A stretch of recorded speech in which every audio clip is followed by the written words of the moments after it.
الحمد لله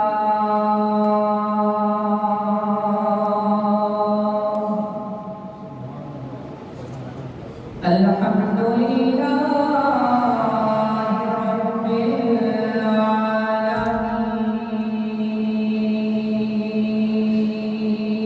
العالمين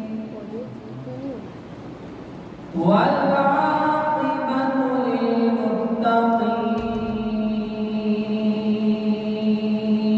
للمتقين والصلاة والسلام على أشرف الأنبياء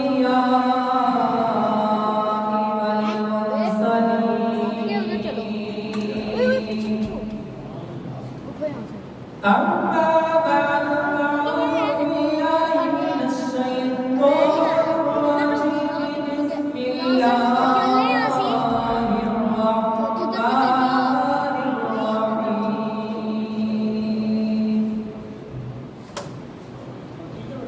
قال الله تبارك وتعالى في القرآن المجيد والفرقان الحميد قل لا أسألكم عليه أجرا إلا المودة في القربى قال الله تبارك وتعالى في مقام آخر ولا تحسبن الذين قتلوا في سبيل الله أمواتا بل أحياء عند ربهم يرزقون قال النبي صلى الله عليه وآله وسلم قدموا أولادكم على ثلاث خصال حب نبيكم وحب أهل بيته وعلى قراءة القرآن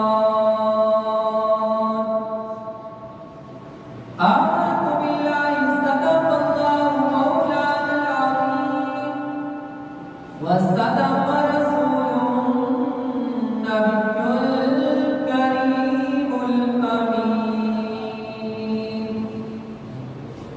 اللهم نبر قلوبنا بالقرآن وزين أخلاقنا بالقرآن وأدخلنا الجنة بالقرآن ونجنا من النار بالقرآن قال الله تبارك وتعالى في شان حبيبه مخبرا وآمرا إن الله وملائكته يصلون على النبي يا أيها الذين آمنوا صلوا عليه وسلموا تسليما الصلاة والسلام عليك يا سيدي يا رسول الله وعلى آلك وأصحابك يا سيدي يا حبيب الله الصلاة والسلام عليك يا سيدي يا رحمة للعالمين وعلى آلك وأصحابك يا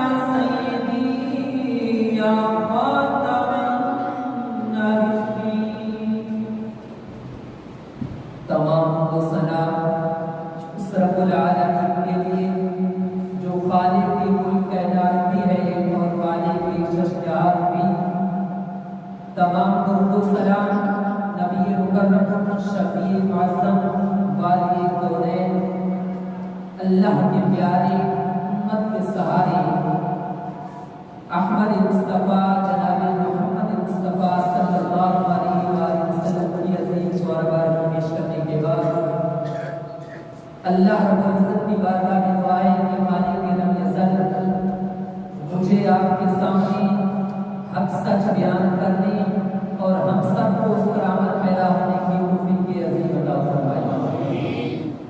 آپ کے سامنے قرآن مجید فرقان حمید لا ریب اور لا شک کتاب کی 2 آیات بینات کے چند کلمات پڑھنے کا شرف حاصل کیا ہے اور ایک فرمان نبوی آپ کے سامنے پیش کیا ہے۔ انہی 2 آیات بینات کی روشنی میں چند ملحوظات آپ کے سامنے پیش کروں گا۔ اس سے پہلے آپ سے یہ گزارش کرنا چاہوں کہ ہم نے یہ محفل سجائی ہوئی ہے، ہم آج اس جگہ جمع کیوں ہوئے ہیں، ہمارے یہاں آنے کا مقصد کیا ہے؟ نبی محتشم صلی اللہ علیہ وآلہ وسلم ارشاد فرماتے ہیں کہ میں تم میں 2 چیزیں چھوڑے جا رہا ہوں، ایک قرآن اور دوسری اپنی یاد۔ اگر یہ مضبوطی سے تھامے رکھے ہوئے تو کبھی گمراہ نہیں ہوگا، اور فرمایا کہ یہ دونوں کبھی جدا نہیں ہوں گے یہاں تک کہ کوئی صراط پر میرے سامنے اکٹھے رہیں گے۔ ہم ذکر کو موبائلوں پہ ایسے بہت سنتے ہیں، ہمارے یہاں آنے کا مقصد کیا ہے؟ جب نمرود نے حضرت ابراہیم علیہ السلام کو آگ کے چیٹے میں ڈالا تو ایک پرندہ تھا، وہ اپنی چونچ میں پانی لے کر اس آگ کو بجھانے کی کوشش کر رہا تھا۔ اتنی بڑی آگ تھی، ایک چونچ کے ذریعے آگ نہیں بجھانے تھی، لیکن اس کا مقصد کیا تھا کہ قیامت والے دن اگر اللہ تبارک و تعالیٰ نے مجھ سے سوال کر لیا کہ تیرے سامنے میرے پیغمبر کو جلایا جا رہا تھا، تو نے اس کو کیوں نہیں بجھایا، تو مجھے یہ جواب دینا ہے کہ میں نے اپنا حق ادا کر دیا۔ اسی طرح حضرت یوسف علیہ السلام کو جب مصر کے بازار میں فروخت کیا جا رہا تھا تو ایک بڑھیا چھوٹی سی گٹھڑی لے کر آئی۔ ایک آدمی نے سوال کیا، اے بڑھیا، اتنے بڑے لوگ خزانے لے کے آئے ہیں، تجھے کیا اس گٹھڑی کے برابر حضرت یوسف علیہ السلام مل جائیں گے؟ تو اس بڑھیا نے جو کلمات کہے وہ سننے کے قابل ہیں، اس نے کہا مجھے پتا ہے کہ میں یہ چھوٹی سی گٹھڑی لائی ہوں، اس کے بدلے حضرت یوسف کو نہیں خرید سکتی، لیکن قیامت کے دن جب یوسف علیہ السلام کے خریداروں کی باری آئے گی تو اس میں میرا نام ہوگا۔ آج ہم اس مقصد کے لیے بیٹھے ہیں کہ ان کے درجات تو رب نے بلند کر دیے ہیں تاکہ قیامت کے دن کم از کم ہماری بخشش کا یہ ذریعہ بن جائے کہ ہم بھی کہیں کہ ہم آپ کے پیارے نواسے کی محفل میں شامل ہیں۔ ہمارے یہ مقصد میں آنے کا جو خاص مقصد ہے وہ یہ ہے۔ آپ کے سامنے 2 آیات بینات پڑھی ہیں۔ پہلی آیت مقدسہ جس میں رب العالمین فرماتا ہے قُلْ لَا أَسْأَلُكُمْ عَلَيْهِ أَجْرًا إِلَّا الْمَوَدَّةَ فِي الْقُرْبَى۔ اس کا شان نزول کچھ اس طرح ہے کہ نبی محتشم صلی اللہ علیہ وآلہ وسلم بظاہر پریشان نظر آئے تو صحابہ کرام نے آپس میں مشورہ کیا، چونکہ اس وقت مالی حالات کچھ بہتر نہ ہوتے تھے، تو آپس میں مشورہ کیا کہ ایسا کرتے ہیں کچھ مال جمع کر کے نبی محتشم صلی اللہ علیہ وسلم کی بارگاہ میں پیش کر دیتے ہیں تاکہ آپ اس کے ساتھ دین کے معاملات کو چلا سکیں۔ حضرت عباس رضی اللہ تعالیٰ عنہ، حضرت ابن عباس دونوں روایات آتی ہیں، ان کو بھیجا گیا، وہ سامان لے کر مال لے کر نبی محتشم صلی اللہ علیہ وسلم کی بارگاہ میں حاضر ہوئے تو نبی مکرم صلی اللہ علیہ وسلم خاموش تھے۔ اللہ تبارک و تعالیٰ نے قرآن مجید میں ارشاد فرمایا، اے محبوب آپ فرما دیجئے میں تم سے کوئی اجر طلب نہیں کرتا، یہ میں جو پیغام حق کا آپ کی طرف پہنچا رہا ہوں اس پر کوئی اجر نہیں مانگتا۔ اے محبوب آپ مانگنا کیا چاہتے ہیں؟ تو اللہ تبارک و تعالیٰ کی طرف سے یہ حکم نازل ہوا کہ اے محبوب آپ فرما دیجئے میں مانگتا ہوں تو صرف اپنے اہل بیت کی محبت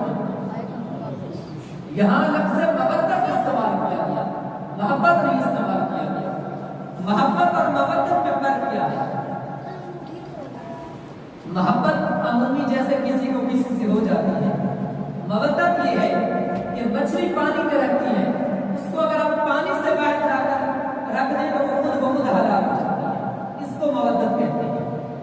دوسرا مودت کا معنی کیا ہے کہ محبت ہو جاتی ہے، مودت کرنی پڑتی ہے۔ اگر تمہیں آلے نبی سے محبت ہو پھر بھی مودت کرو، اگر نہیں ہے پھر بھی مودت کرو۔ رب نے محبت اس لیے نہیں فرمایا کہ محبت دل سے ہوتی ہے، یہ جو ہے یہ کرنی ہے، فرض ہے، کہ آپ کے اوپر فرض کر دی گئی کہ آپ نے آلے بیت سے محبت کرو۔ جب یہ آیت پاکہ نازل ہوئی اور نبی محتشم صلی اللہ علیہ وسلم نے مختلف مقامات پر ارشاد فرمایا کہ میری اہل بیت سے محبت کرو، نبی محتشم صلی اللہ علیہ وسلم فرماتے ہیں کہ اللہ تبارک و تعالی سے محبت کرو اس لیے کہ وہ تمہیں نعمتیں رزق عطا فرماتا ہے، اور میرے ساتھ محبت کرو اس لیے کہ میں اللہ تبارک و تعالی کا محبوب ہوں، اور میری آل سے محبت کرو میری وجہ سے۔ دوسری جگہ فرمایا جو میں نے خطبے میں حدیث مبارکہ پڑھنے کا اشارہ کیا کہ اپنی اولاد کو 3 چیزیں سکھاؤ، سب سے پہلے میری محبت، اس کے بعد میری آل کی محبت، اور تیسرے نمبر پر قرآن کریم کی قرات، قرآن کریم پڑھنا، یہ سکھاؤ۔ جب یہ آیات بینات اور فرمان نبوی آئے اس کے بعد صحابہ کا کیا عمل تھا ہم وہ دیکھتے ہیں۔ سیدنا ابوبکر صدیق رضی اللہ تعالی عنہ بخاری شریف کی حدیث میں ہے، آپ فرماتے ہیں کہ مجھے قسم ہے اس رب ذوالجلال کی جس کے قبضہ قدرت میں میری جان ہے، مجھے نبی مکرم صلی اللہ علیہ وسلم کے گھر والے اس سے زیادہ محبوب ہیں کہ میں اپنے رشتہ داروں سے حسن سلوک اور صلہ رحم۔ سیدنا عمر بن خطاب آپ مال غنیمت تقسیم فرما رہے تھے، امام حسن رضی اللہ تعالیٰ عنہ تشریف لائے، آپ نے 1000 درہم دے دیے، امام حسین تشریف لائے 1000 درہم دے دیے، آپ کے بیٹے حضرت عبداللہ آئے تو 500 درہم دیے، باقیوں کو بھی اسی طرح دیے، کسی نے اعتراض نہ کیا۔ آپ کے بیٹے نے کہا اے امیر المومنین، جب نبی محتشم صلی اللہ علیہ وسلم بظاہر زندگی میں جلوہ فروز تھے تو ہم جنگیں کیا کرتے تھے، اور یہ شہزادے ابھی چھوٹے تھے تو آپ نے ان کو 1000 دیے اور ہم کو 500 درہم۔ تو حضرت عمر خطاب نے جو الفاظ فرمائے وہ سننے کے قابل ہیں۔ آپ نے فرمایا اے بیٹے، کیا تیرا یہ دعویٰ ہے تو جا کوئی نانا ان کے نانے جیسا لے کے آ، جا کوئی ماں ان کی ماں جیسی لے کے آ، جا ان کے باپ جیسا کوئی باپ لے کے آ، پھر مطالبہ کرنا کہ مجھے ان کے برابر چاہیے۔ اسی طرح آپ منبر پر جلوہ فروز تھے، خطبہ ارشاد فرما رہے تھے، سامنے مال غنیمت پڑا تھا، کچھ سامان تھا، امام حسین رضی اللہ تعالیٰ آپ تشریف لاتے ہیں، سوال کرتے ہیں اے امیر المومنین، یہ جو یمنی گھوڑا ہے یہ مجھے دے دیجیے۔ آپ نے فرمایا لے جاؤ۔ پھر سوال کرتے ہیں یہ جو خوبصورت زین اس کے اوپر رکھنے والی چمڑے کی بنی ہوئی ہے یہ مجھے دے دو۔ آپ نے فرمایا لے جاؤ۔ پھر سوال کرتے ہیں یہ جو خوبصورت لباس پڑا ہے، کپڑے پڑے ہیں، یہ مجھے دے دو۔ آپ نے فرمایا لے جاؤ۔ حضرت عبدالرحمن بن عوف حضرت فاروق رضی اللہ تعالیٰ عنہ کے دوست یار تھے، تو آپ نے ایسے پاؤں پہ ہاتھ لگایا اور کہا کیا سب کچھ ہی دے دینا ہے؟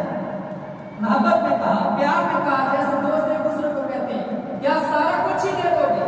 تو آپ نے اپنا امامہ سر سے اتارا اور فرمایا مجھے قسم ہے اس رب کی جس کے قبضہ قدرت میں میری جان ہے، میرے سر پر جو بال ہیں یہ بھی حسین کے دانے کے ساتھ۔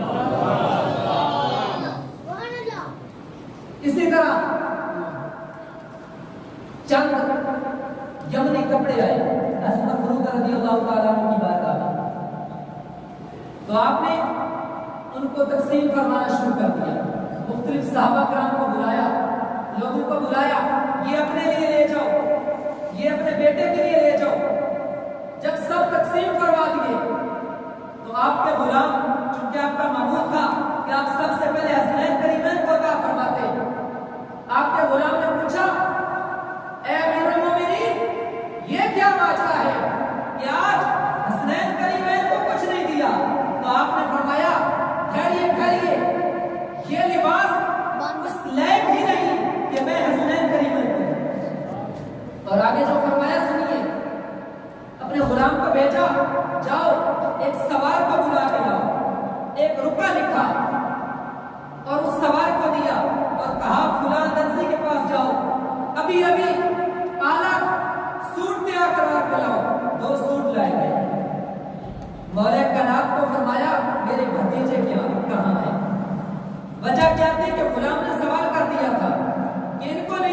پہلے آپ سب سے پہلے ان کو دیتے تھے. تو آپ نے فرمایا اے امیر المومنین کیوں نہیں دیے گئے ان کو؟ تو آپ نے وجہ بیان فرما دی کہ یہ اس لائق نہیں، یہ سود یہ اعلیٰ نسل کے نہیں، اس لیے میں نے ان شہزادوں کو نہیں دیے. سور دو آ گئے. مولا کائنات کو فرمایا میرے بھتیجے کہاں ہیں؟ تو علی اور مرتضیٰ نے بلایا. آپ نے فرمایا اے شہزادو ذرا یہ پہن کر. جب حسنین کریمن پہن کے آئے تو فرمایا اب میرا دل خوش ہوا ہے کہ جب یہ خوبصورت سوٹ آپ نے پہنا. اور یہ بھی عرض کرتا چلتا ہے کہ امام زین العابدین جن سے سالات کا ایک سلسلہ چلا ہے وہ بیٹے کس کے ہیں؟ اس میں بھی ایک راز ہے کہ وہ بیٹے کس کے ہیں. ہم کو امام حسین کا تو پتہ ہے لیکن ان کی ماں کا بھی پتہ ہونا چاہیے کہ ان کی ماں کون ہے. وہ شہربانو ہے، وہ شہزادی ہے. وہ نکاح کروانے والا کون ہے؟ وہ بھی حضرت عمر بن خطاب ہے. جیسے پہلے رواج تھا کہ قیدی بن کر آتے، شہربانو ایک شہزادی ہے، ایک بادشاہ کی بیٹی ہے، قیدی بن کر آئی تو لوگوں نے کہا ہے امیر المومنین یہ شہزادی ہے، اپنے بیٹے سے نکاح کر دو. کسی نے کچھ کہا، کسی نے کچھ نہ کہا.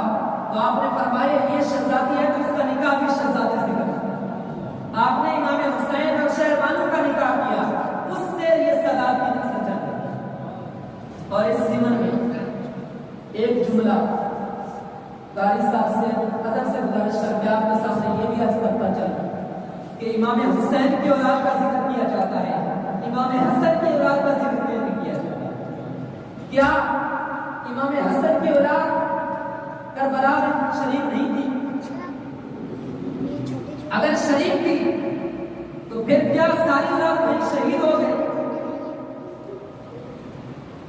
دو سوال ہیں کہ کیا شریک تھی یا نہیں. سب کہیں گے کہ شریک تھی، پھر کیا سارے وہاں شہید ہو گئے؟ نہیں. جواب نفی میں ملے گا.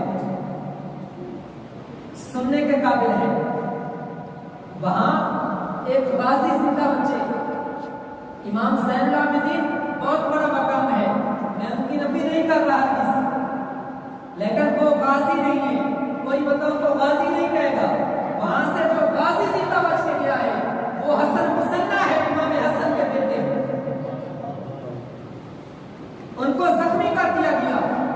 آپ کی والدہ کے قتل میں وہاں سے کسی بہانے سے ان کا علاج کرنے کے لیے لے گئے اور وہ واپس گئے. اور امام حسن کی اولاد ان سے چل رہی ہے، اور جو امام مہدی تشریف لانے وہ بھی امام حسن کی اولاد سے.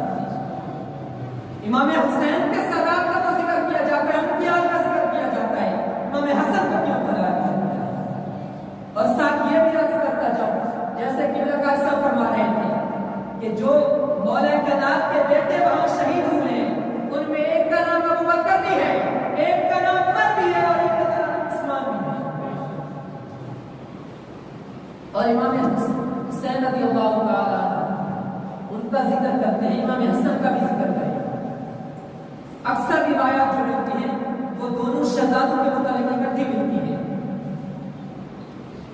یہ تو میں نے آپ کے سامنے دو امیر المومنین کا ذکر کیا. سیدنا عثمان غنی رضی اللہ تعالیٰ عنہ نے کیسے محبت کی اور حسنین کریمین نے ان کے ساتھ کیسے محبت کی. امام حسن رضی اللہ تعالیٰ عنہ کی شادی عثمان غنی کی ایک بیٹی سے ہوتی ہے جس کا نام عائشہ ہے. اور جب عثمان غنی کی شہادت ہوتی ہے اس وقت پہرا دینے والوں میں حسنین کریمین بھی موجود ہیں. اور آگے عمر بن عبدالعزیز جن کو ثانی عمر کہا جاتا ہے، ان کے سامنے ان کے دروازے پر امام حسن رضی اللہ تعالیٰ عنہ کے پوتے نے دستک دی. آپ کو پتہ چلا کہ میرے دروازے پر ایک سید آیا ہوا ہے. آپ دروازے پر آئے اور عرض کی آج یہ کام کیا ہے، آج کے بعد کبھی ایسا نہ کرنا. جب آپ کو کوئی کام ہو یا قاصد بھیج دینا یا ایک بچی بھیج دینا، یہ غلام آپ کی بات میں آ سکتا ہے.